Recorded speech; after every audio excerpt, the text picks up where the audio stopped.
Hello, everybody. Welcome back to the Blue Broad YouTube channel with another episode of The Rest. I'm your host, Aris Amatakos, and I'm joined by Nathan once again. And then there were two. It's a long season, and it's come down to the Cats versus Swans, which I'm not really sure a lot of people would have predicted maybe by halfway through the year, but they're definitely shown themselves to be probably the two overall best teams in the comp throughout the year. Nathan, you join me once again. How are you, and what are your thoughts heading into probably the best week in the footy calendar? It's great this week to not have to wait an extra week before the grand Of final. We're course, just yeah, straight into it this year, which is great. But it's good, I guess, in terms of ladder positions. It's good to see first v third rather than a third v six, first v yeah. seventh type of matchup. Both teams deserve to be where they are. So big week ahead of us. Very big week, and I think it's only right. Though before we preview the week, let's review the week that has just gone, as we always do. Two preliminary finals, which one of them was, I think there could have been more polar opposite preliminary finals in a sense. One, which we'll touch on, of course, the Cats and Lions was a little bit of a fizzer, but I think that's all. That's all the Cats doing. I think you have to show them. I think that's indicative of their season so far. They are very good. They're a very strong side and been able to shut teams off pretty quickly. And then obviously the Swans Pies was just insane. So we'll touch on both, but let's start with the game on Friday night. Now there isn't really a lot to analyze. It was just kind of a meh. Geelong just too good. Like we know, Brisbane had a couple of ins. Danaher returned to the team.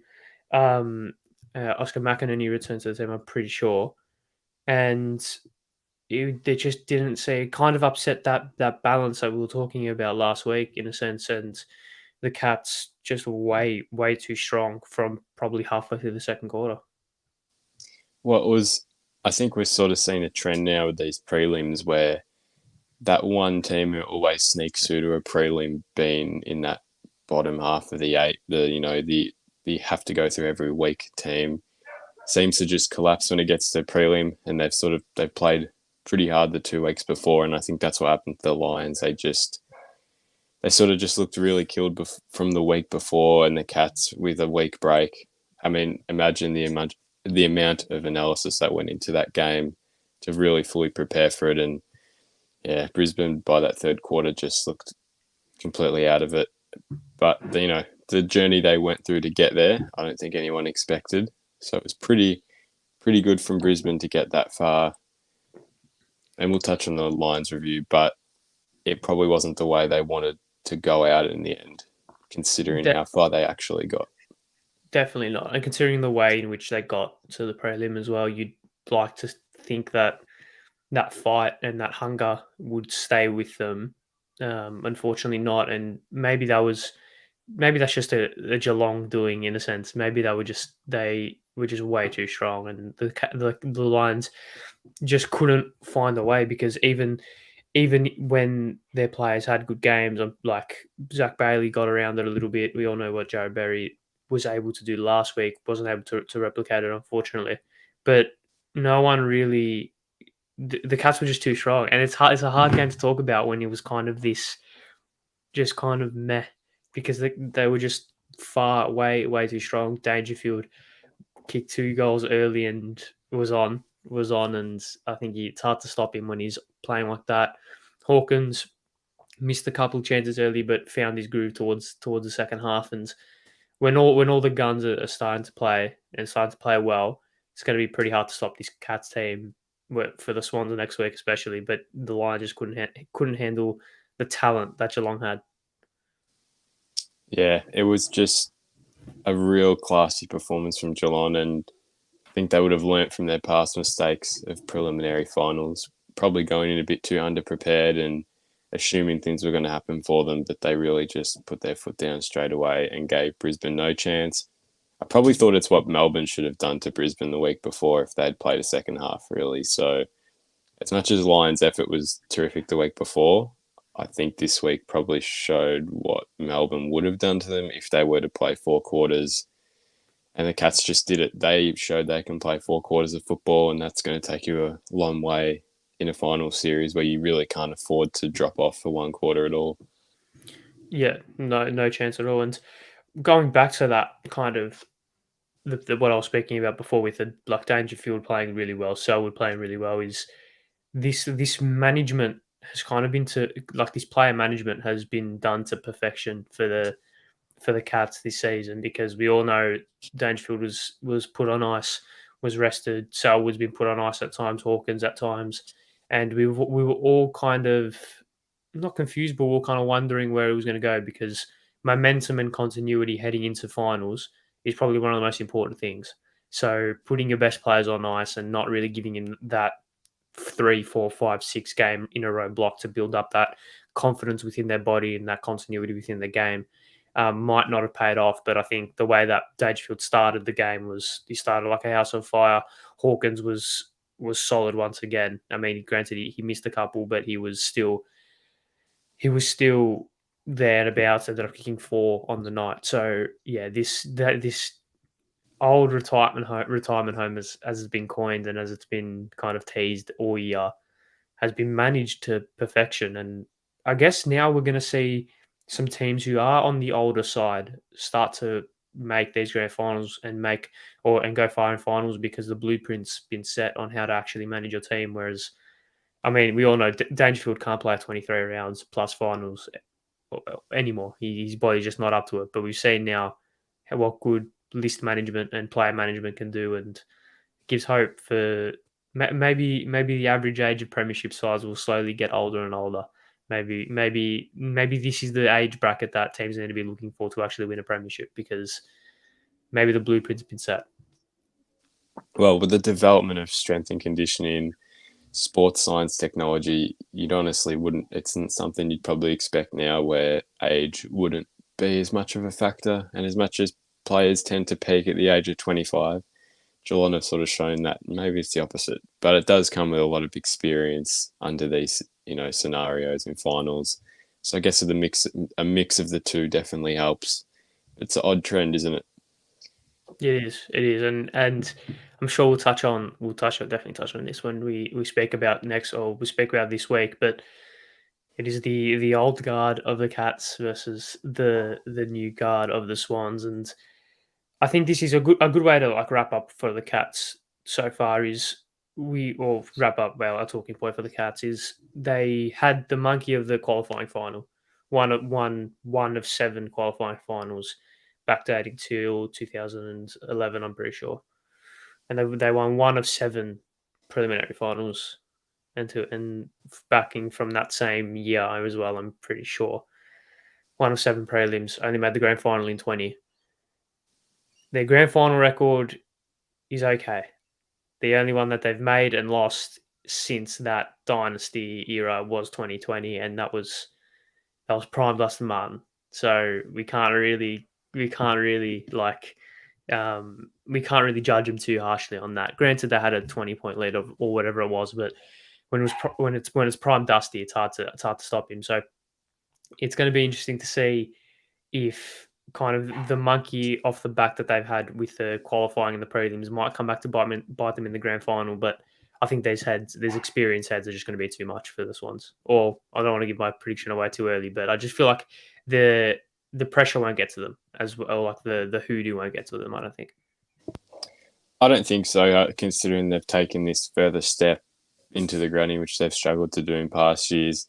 It's probably an odd one. I think really since the 2008 grand final, they've never been, I would say, real favourites. You look at 2009 and St Kilda were heavy favourites. 2011, Collingwood had only lost a game, I think, during that whole year, or 2 games. I guess both of it's to Geelong, so maybe they were, favourites. And then 2020, like you said, prime Dustin Martin, Richmond, they were never, I mean, they were always a chance, but Richmond were just in such hot form. Whereas this year, it's probably the opposite. They're the only team who really has that experience in a grand final. Whereas Sydney, some of them do, but like fresh faces, new experiences will the moment get to them. But we'll touch on that later in the episode. No doubt. I think that's enough Cats talk because it's quite not boring, but it's kind of we all know there isn't a lot of new opinions you can have on them. Let's go to the Lions. Let's wrap up their year now.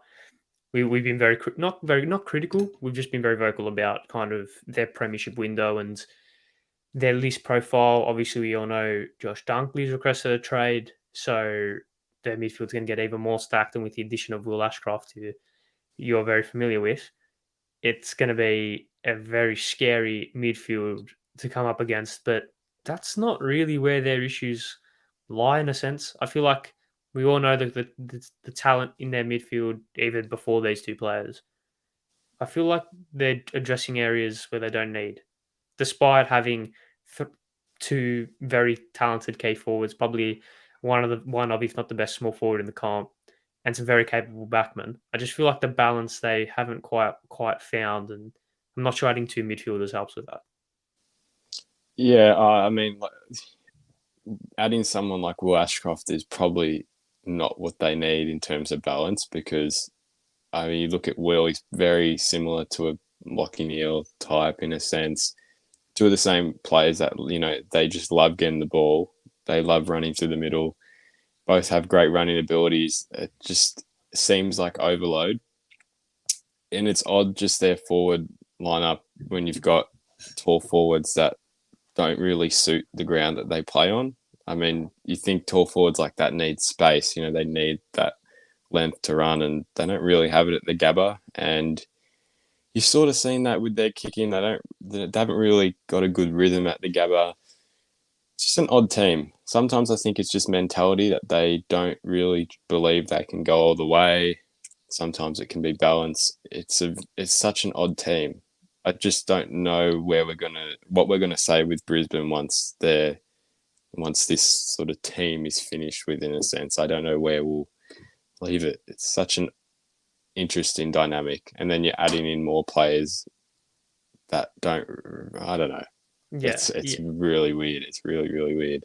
it is quite bizarre, and I feel like the next season that we're going to see a lot of predictions. We're either going to see them in the top four or potentially even drop out of the eight, just because of how not tumultuous but like inconsistent they are and how untrustworthy they are in a sense. Because you'd all think that we'd like to think that at the Gabba they'd be strong in terms of that homegrown advantage. They really need to take them, but they really need to make the most of it. But with just with these players and with the list, does Chris Fagan have it in him to take that next step and make this side a grand final team? Because they've ever since 2019 they've won two finals, they've won three finals of 9 or 8, I think. So it is tricky. We all know that. We all know before this year with the expectations that were on them in previous years. It wasn't as heavy this year, and they got to the prelim where they perhaps didn't expect or didn't no one expected them to. So maybe next year, when no one really would expect them to make top four, probably maybe next year is where they defy all odds and get to that grand final and potentially even go all the way. Because we've seen no one expected the Cats to do it this year, and we've seen that it seems to be the teams that no one expects to get the job done in a sense. Because I mean, no one expected the D's in 2021, put it that way. Well, I mean, I sort of had this vision with them this year that if it like this was probably their last really, really good year to win a premiership, and next year I don't see them going backwards. So I still think they'll be in contention.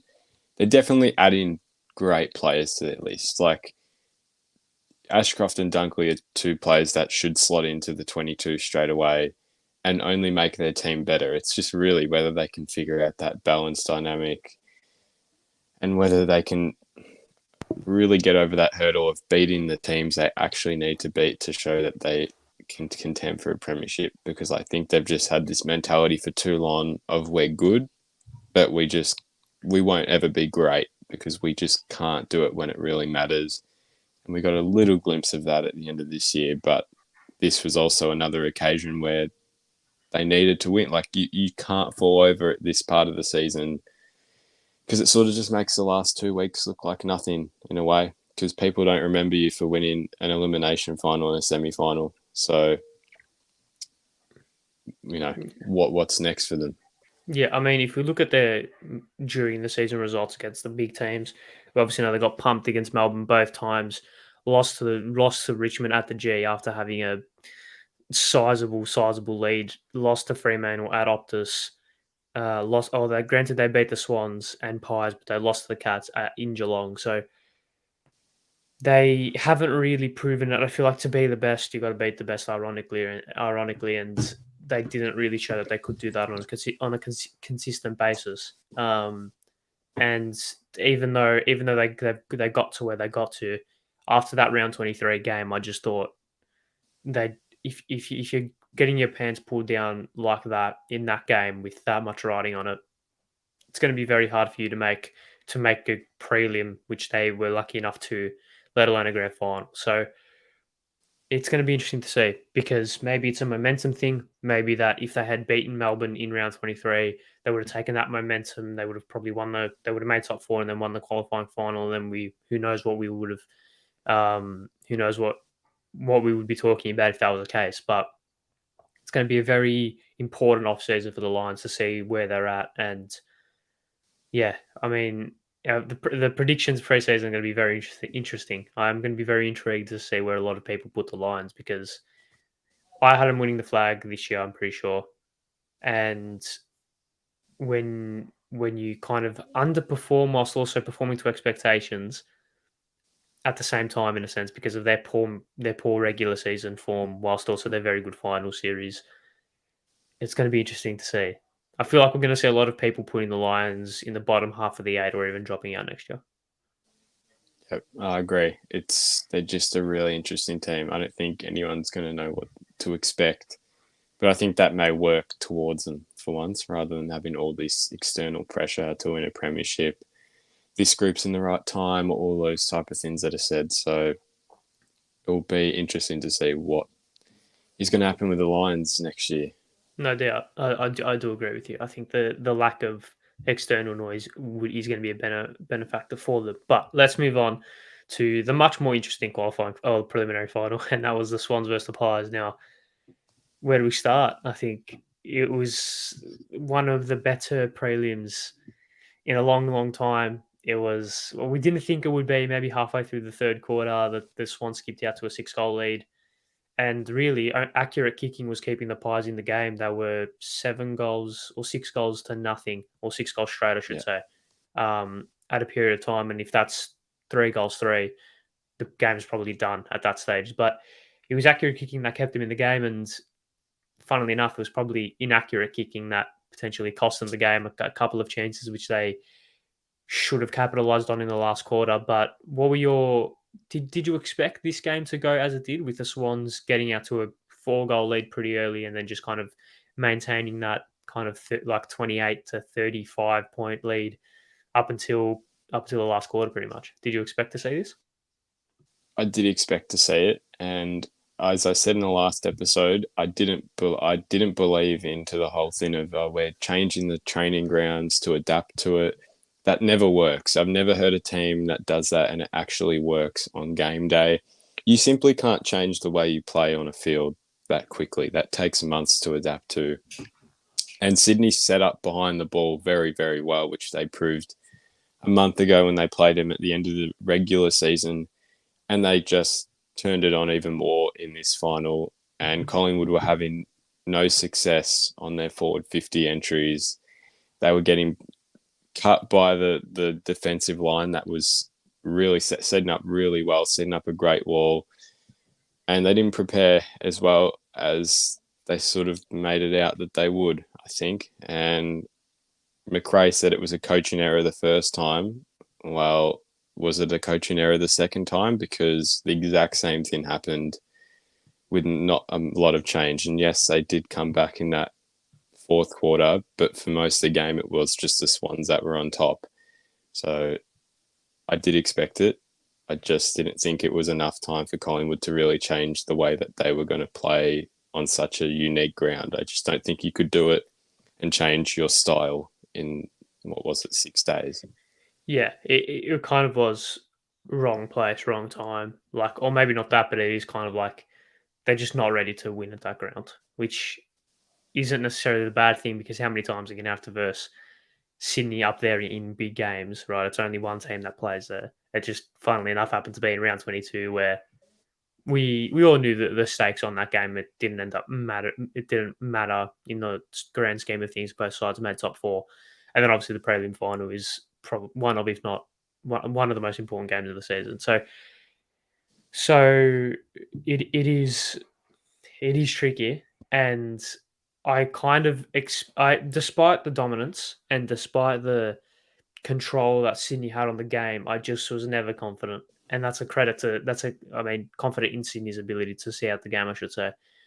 And that's credit to Collingwood, because people can call them lucky all they want, and I think the Pies fans can even find the irony. Maybe not now, maybe it's still a little bit raw, but in as the off season wears them down, I'm pretty sure that could find the irony in losing both finals by under a kick, considering their home and away form. I think football works in funny ways, and it was ironic the way that it ended, and it made it to be one of the best spectacles in footy, because with 20 seconds to go, the ball's bubbling around the Swans' defensive 50, smothers left, right, and center, hack kicks left, right, and center. It was really good viewing, and it was exactly what preliminary finals are meant to be.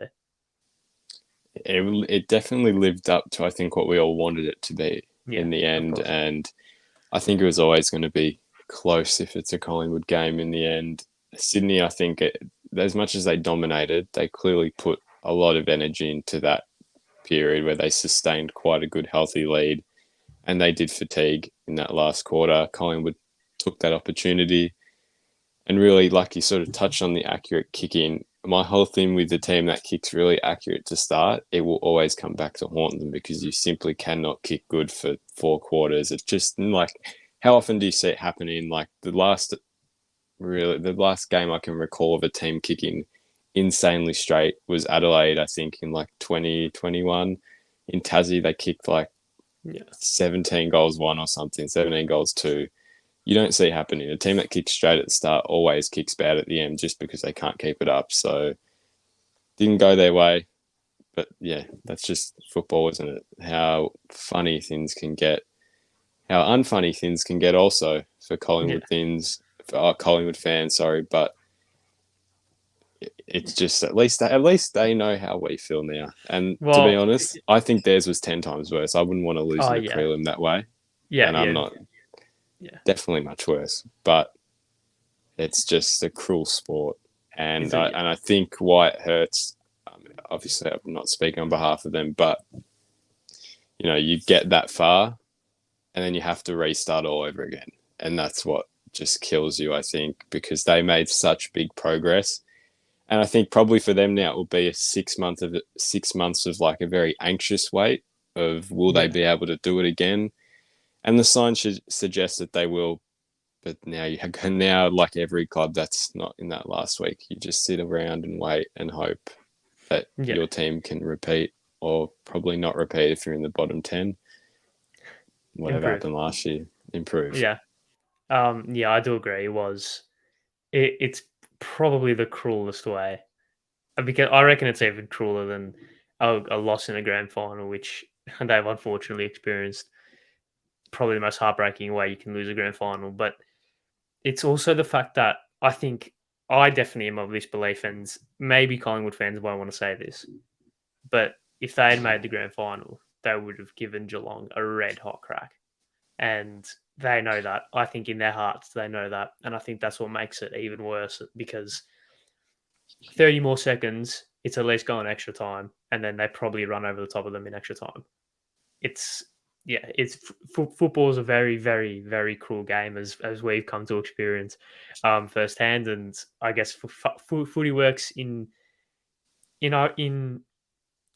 karma's very, very closely associated to footy. And while it's probably not karma, that's probably an unfair way of saying it, but beating Carlton by a point and then losing in the prelim by a point, I just feel like it's a while Collingwood fans won't want to admit this, and while it hurts, and I understand it hurts, it is kind of a very ironic way to finish up their season in a sense. But I think when you look at them and you look at what they were able to achieve this season, it's hard to go past it being one of the most fascinating, but most improved, but also weird, but interesting home and away seasons from a team ever, because they started the season pretty inconsistent. We all kind of, they started the season how we all thought they would win a couple of games, lose a couple of games. They lost to West Coast, which not many people expected them to.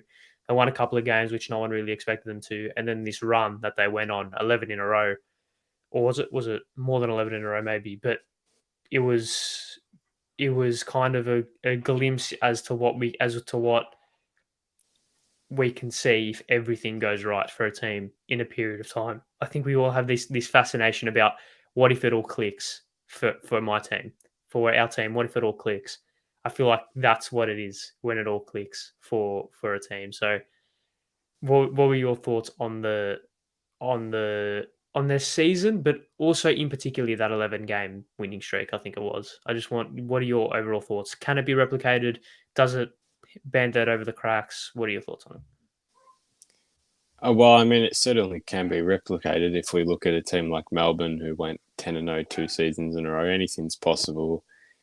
I don't think it will happen again. I think it's just one of those seasons that just everything happens the way it should happen, that it could have happened. I look, your views on how they'll go next year are different to how I think. I just don't see a team like Collingwood dropping that quickly. I don't think they'll get top four next year.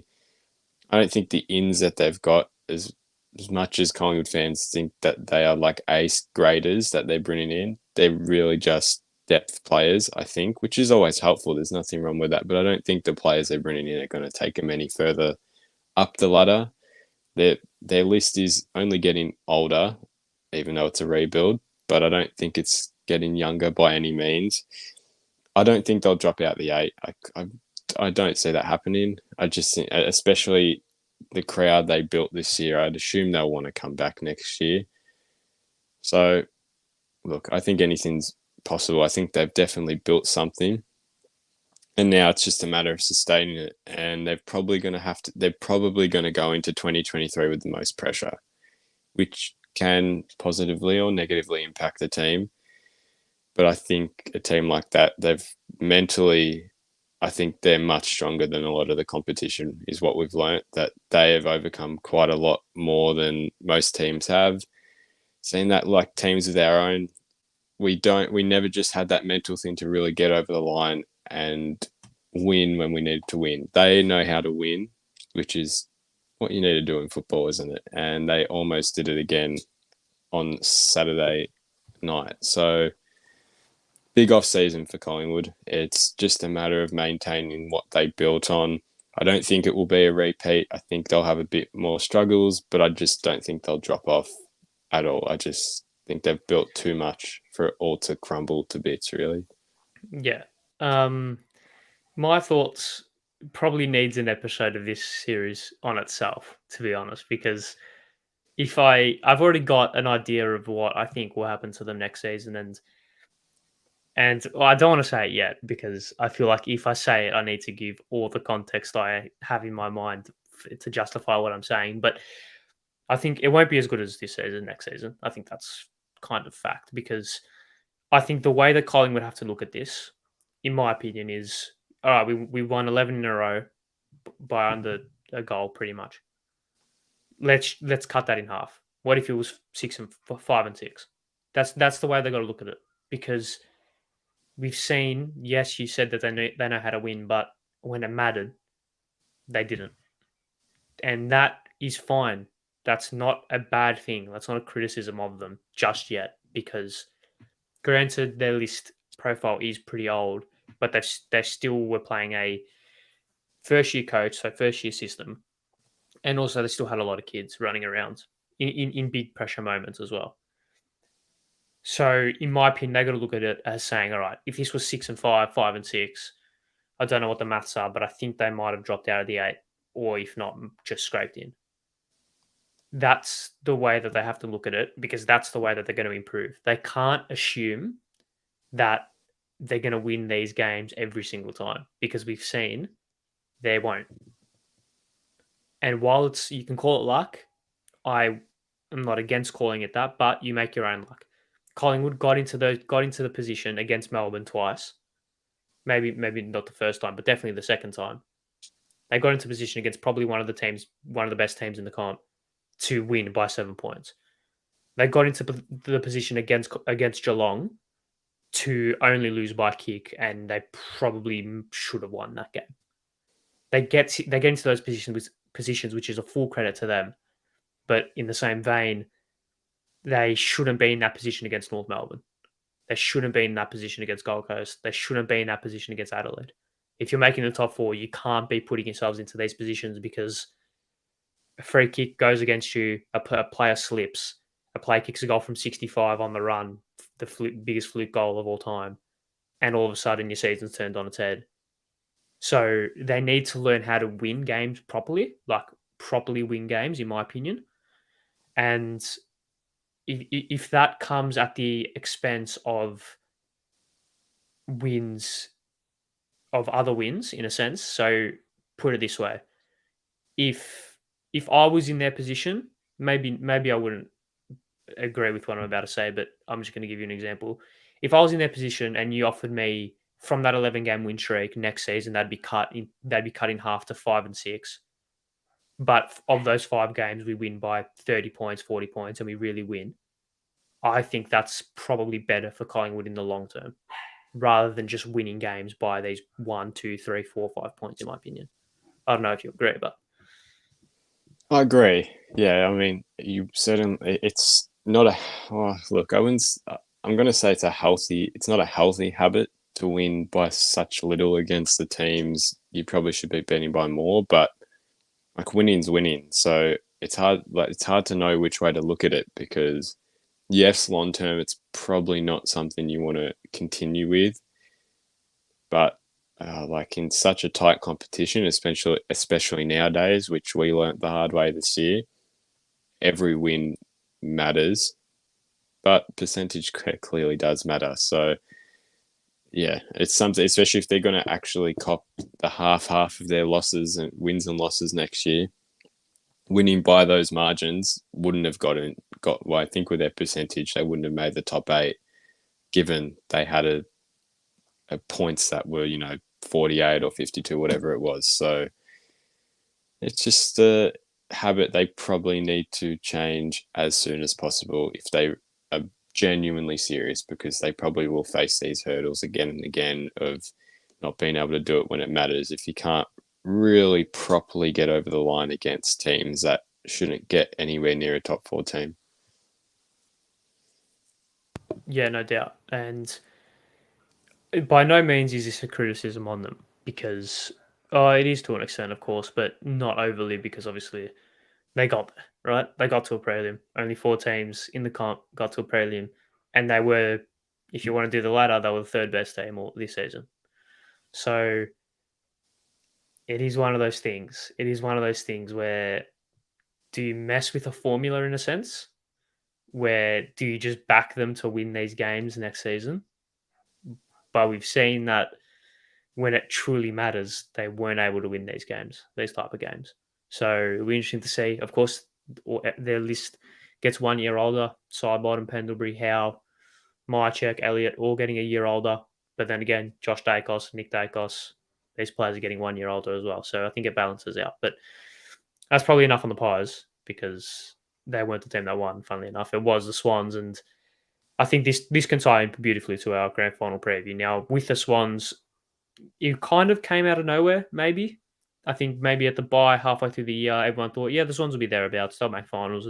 They might ruffle a few feathers, but no one really thought that they would get to the grand final. They've gone on a 8-game win streak, I think. They've definitely won. I think they won their last 6 games of the home and away season, and then have obviously won their 2 finals.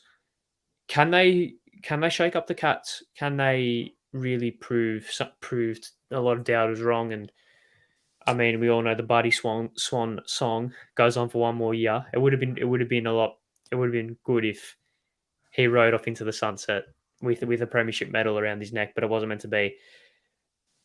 What do you think about their chances heading into Saturday afternoon?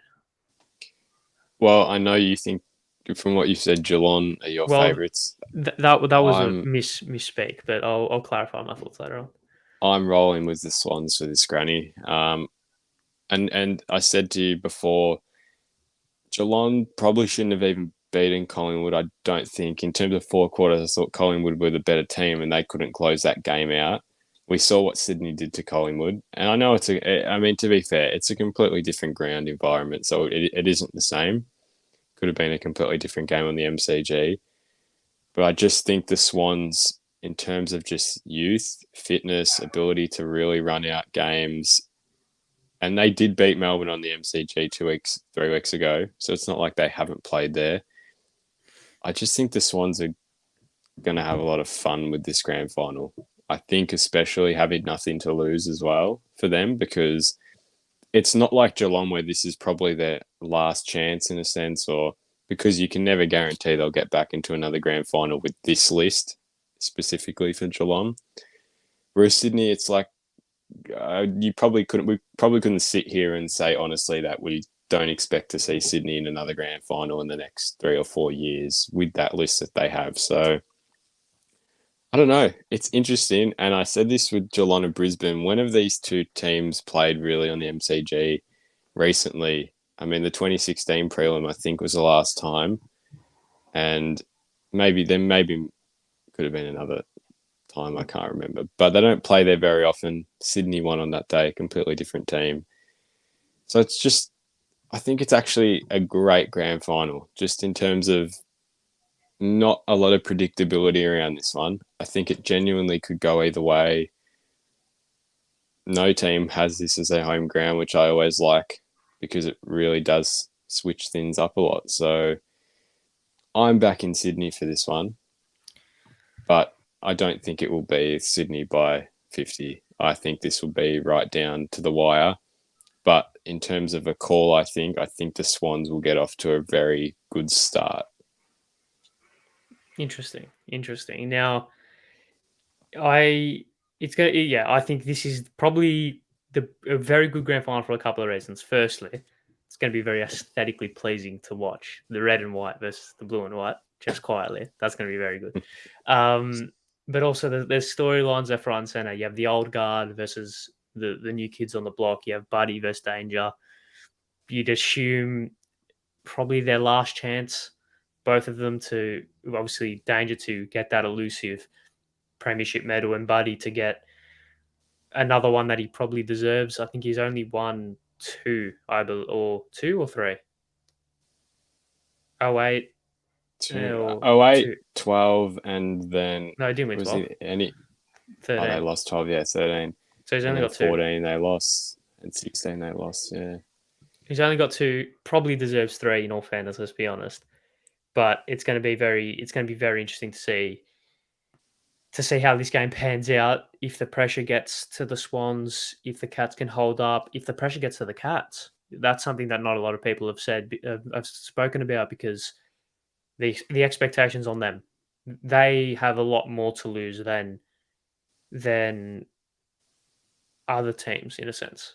They have a lot more to lose than most other teams if they were in this position.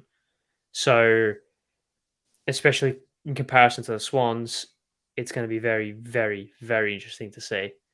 If I had to give my prediction now, I said the Cats were going to win.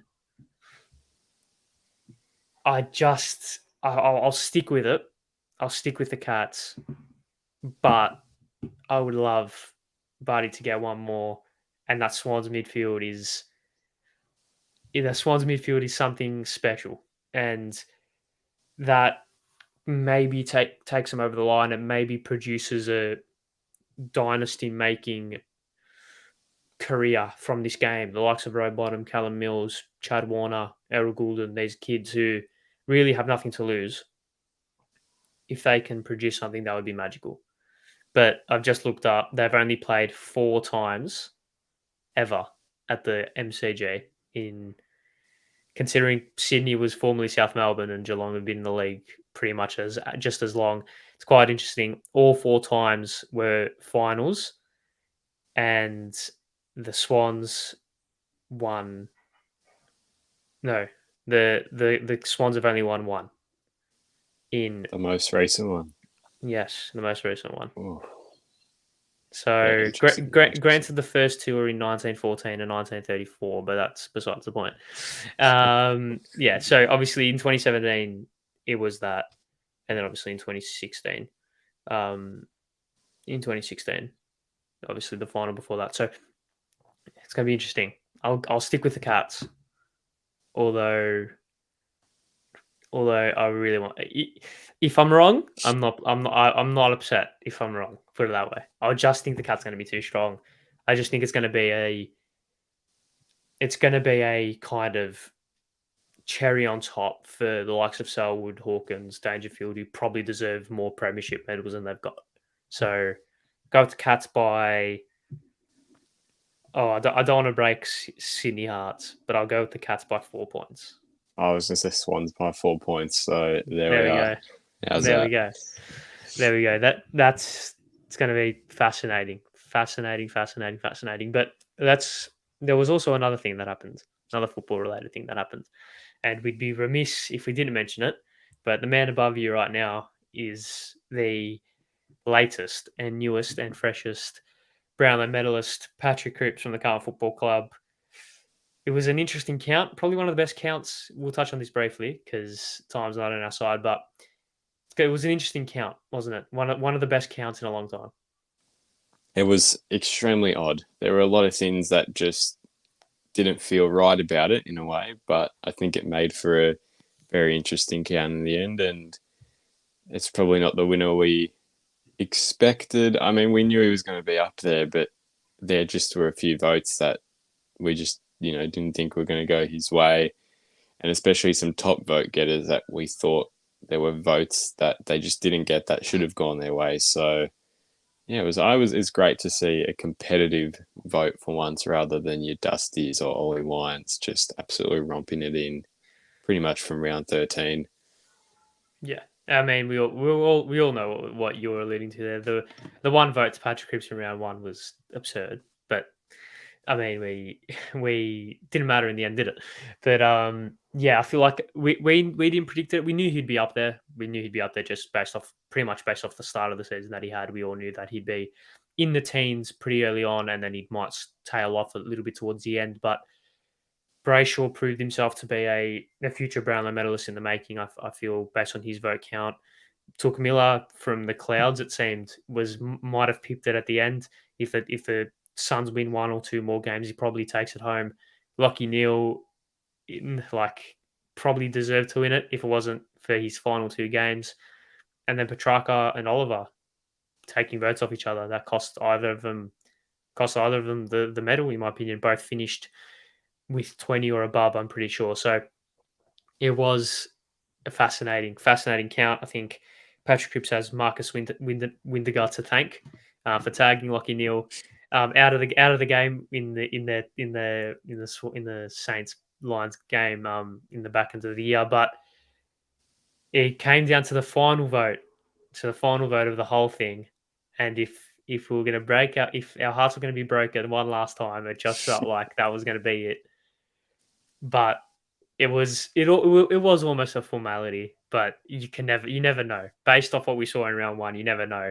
And it was an anxious wait for Carlton, and then it seemed to be 5.5 years before Gill said P. Cripps. But it was there, he got it. Just overall thoughts, immediate reaction, just screaming because it was on my end. Oh yeah, it was. I mean, it was great. It was, it wasn't too loud because a couple of family members are in bed, but no, it was. Look, I sort of expected, and I think everyone did, considering it was the last game they called. I think they would have done a bit of sneaky pre-looking at the votes during the last ad break because did that not seem a little odd to you? Oh yeah. I think I said to my brother, I was like, if whatever game's on last, that person's winning it. That's the If winner. it's a Brisbane game on last, they're going to win it. Yeah. So it sort of gave it away. But how funny, well, not funny, would it have been if Jay Elliott 3 votes was the last one? That would have have absolutely caused outrage across every community you could possibly imagine. There would be no episode today. Put it that way. I would not be able to front it. I just need to go back and just don't even do that to me. That would have been maybe we would have looked back on that in like 15 years' time and said that was the most poetic football moment to break Carlton Hearts again. That would have been funny, but it was Pedro. We all knew he was going to get the 3 votes, but we didn't. We knew that he should have at least, but yeah, it was very very good to see. Of course, he was not fully sober doing his speech. And I think he's come out and said after round one he started getting some beverages down because he didn't think he'd be within a shot, but within the last 5 rounds, I think he said he was like, all right, I might be on here, but it wasn't the only award to be awarded on that night. Goal of the year and mark of the year were awarded as well. Goal of the year, Sam Draper beating out Bolton and Josh Dacos, and mark of the year, Mitch Georgiades beating out Charlie Spargo and Toby Green. Overall thoughts? I mean, we said last week I don't really care. Yeah, I mean, yeah, well, Draper's goal was good, wasn't it? yeah, Draper's goal, I thought. I mean, it was between him and Dacos, I thought, but I thought Draper's was more impressive based off the fact that not many 200-centimetre ruckmen do that type of thing. Whereas it's a Dacos, yes, it was probably like the better goal, but it's like those boys do it every week. So Yeah, it was stiff for Dacos, I do have to admit, but I don't look at it and think Draper's was undeserving either. yeah. And yeah, mark of the Mark year. it, I thought Green, but only because we were there and we saw it happen, and Yeah. it was a bit of a no way. Georgiades, he just held on to it, so Just. Look, it's like one of those hard ones where you look back at it and think, oh, like you wish he hadn't have dropped it. It would have made it look better, Yeah. but still was very impressive. But yeah, like seriously, who will care in the next 2 or 3 years? You'll move on. I can't even remember who won it last year, so All I know is that Sam Walsh won it in 2020. So, yeah, I couldn't even remember that unless you had told me that. did I still get the car, or what's the go with that? What's the price? Oh, mate, who knows? Maybe $2 pies or something like that. Lifetime supply of wheat picks or something. But yeah, I think that's the moment of the round. I mean, it's yeah, you can speak about whoever, but let's be honest, it's P. Cripps 3 votes. Let's not joke around here. I think if it would have been Al Neil 3 votes, it would have been T Miller 3 votes. It just happened to be Cripps. But yeah, finally he gets some form of prestigious award because he won the AFL PA MVP. I'm pretty sure. That's, in my opinion, that's probably understated, just based off how prestigious that award is. But he finally has the Brownlow medal, which is the most prestigious individual award.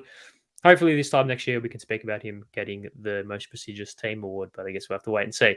That's all for this episode, Nathan. Thank you very much for joining me once again. Make sure you subscribe to the Blue Broad YouTube channel. Leave your thoughts in the comment section below. Like the video. See you guys next time, and goodbye.